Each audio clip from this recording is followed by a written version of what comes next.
I bring myself a Dvar Torah for Parashat Vayakhel. Although the everlasting argument between readers and movie lovers usually finds me firmly planted among the bookworms, I believe that this week's Parasha is much more powerful on screen. Picture this. A huge crowd gathers. They're requested to bring gold, silver, copper, textiles, animal hides, wood, oil, perfumes, and precious gems. All this wealth will be taken by talented people who will turn them into the Mishkan and its vessels. The crowd disperses, and then our camera would catch from a bird's eye view thousands of people returning and riches starting to pile in. Then, after everything is gathered, wise craftsmen and women begin trickling in and the Mishkan starts to take shape. Is that how you pictured things? I did. Is that how it's described? Not exactly. That is, up to the point where everyone returns to their tents to bring what they choose, I think I was fairly accurate.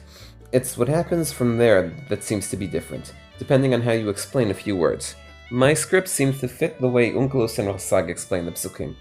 The entire Israeli congregation disperses and enters stage Kol ish asher nesao libo v'kol asher nadvar rucho oto, and materials start flowing in. Unkelus explains asher nesao libo as anyone who wants to, and Rasag whatever they want, but both agree that both parts of the psukim are referring to the same people, those who are about to donate something to the Mishkan. Ibn Ezra and Ramban, on the other hand, are shooting a different film. They claim that these are two separate groups of people. According to them, only the generous of the spirit, asher nadvar rucho oto, have come to donate materials. Those whose hearts have filled them, ish asher nesao libo, are the wise of heart, chacham lev, who have come to build the Mishkan. Ramban explains that the Torah is emphasizing their presence because it's miraculous. Where did these craftsmen come from? Building the Mishkan required proficiency and delicacy, two attributes we wouldn't expect to find in a people who have been slaves for hundreds of years.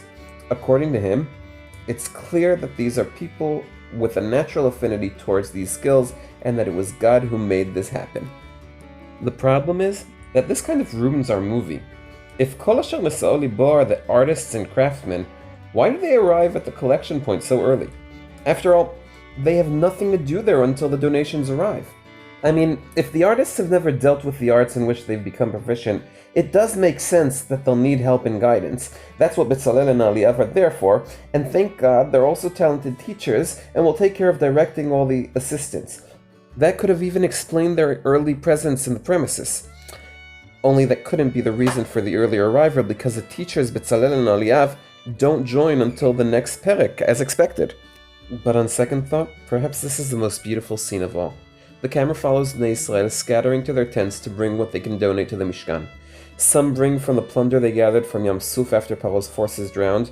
Others contribute what the Egyptians gave them on the night when they were chased out of Egypt. Some bring wool and skins from the sheep and goats they worked hard to raise, and there are even those who, according to the Midrash, ran to bring the acacia trees that Yaakov Avinu planted using Ruach HaKodesh when he went down to Egypt. All of these donors run to their tents, happily return to the collection point, donate what they brought, feel good about themselves, and return to doing whatever it was they were doing before. But some have taken things a step further. They're the ones who feel that it's not enough for them to donate their money to the Mishkan, but they're gonna donate their time, energy, and talent to the mitzvah of construction. They are the people who, as soon as Moshe says we are building a Mishkan, their eyes lit up, and they put their lives on hold, said goodbye to their families, moved to the collection point to start working. These people don't care that there isn't anything to do there yet. They stand ready. They don't want to miss a single moment of the construction experience. And that's how the Torah treats them as well, putting them at the top of the list before the materials, before the donors, the Nesi'im, Bezalel and Aliav, and even before they themselves are relevant. The psukim mention first and foremost those who contribute from themselves. Those who will now make the Mishkan an active part of their lives. If you enjoyed this video or learned something new, please send it to a friend. Maybe they'll learn something new too.